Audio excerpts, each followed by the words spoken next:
Hindi maganda ang naging Lakers debut ng dating 10th overall pick ng Atlanta Hawks na si Cam Reddish. It's not about just getting a WA team. Yeah, you said the Warriors are older, but you would not know that would do this. I think there were some concern. To top that off ay nagkaroon pa nga siya ng isang ankle injury dahilan upang tapusin ng maaga ang kanyang unang preseason game para sa Purple and Gold. Ito na nga kaya ang downfall ng isang Cam Reddish. From being a highly recruited high school superstar, patungo sa paglalaro para sa Duke sa kanyang college career ay medyo naging disappointing ang NBA career ni Cam. He was often benched para sa Atlanta Hawks at naging inconsistent naman para sa New York at Portland. Ngayong araw ay balikan natin ang karera ng isang Cam Reddish. What went wrong? At ito na nga ba ang last chance niya dito sa NBA para sa Los Angeles? Tara at pag-usapan natin yan, GOAT Fam!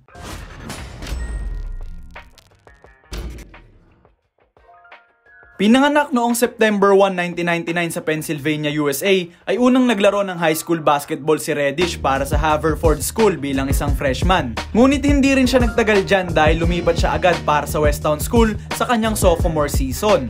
Unti-unting nakilala si Cam bilang isa sa mga rising high school stars ng kanilang state. As a junior ay nag-average na siya ng 16.2 points per game at pinangunahan ng Westtown sa isang Friends School League title.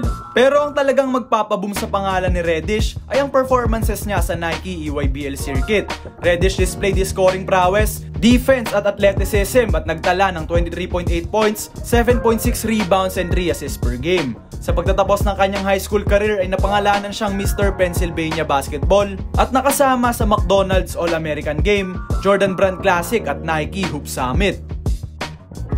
Bilang isang consensus 5-star recruit ay pinili ni Reddish ang school ng Duke University para sa kanyang college career. Bumuo si Cam Reddish ng Big 3 kasama sila Zion Williamson at RJ Barrett na siya ring naging dahilan ng pagbaba ng production niya sa loob ng court. Dahil sa pagiging ball dominant nila RJ at Zion ay naging third option na lamang dito si Cam.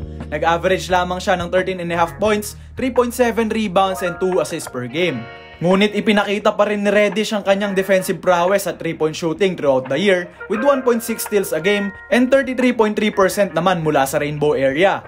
They did not win that year's March Madness tournament kaya naman nagdeklara na lang si Reddish para sa 2019 NBA Draft kahit medyo bumaba ang kanyang draft stock dahil sa isang underwhelming season sa Blue Devils. Na-draft si Cam Reddish ng Atlanta Hawks bilang 10th pick ng draft. Mataas pa rin ang napuntahan ni Reddish dahil sa kanyang upside at potential na tinignan ng mga NBA scout.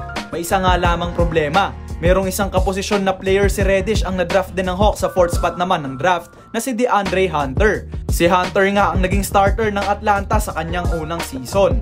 Nagtala lamang si Reddish ng 10.5 points, 3.7 rebounds and 1.1 steals per game sa napakababang 38.4% field goal shooting at 33.2% naman mula sa 3-point range.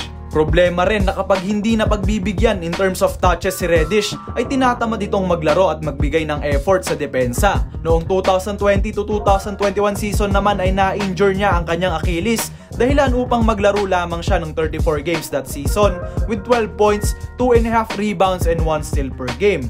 By his third season ay virtually the same production lang ang pinakita ni Reddish. Kaya naman with no growth ay na-trade na siya patungong New York Knicks.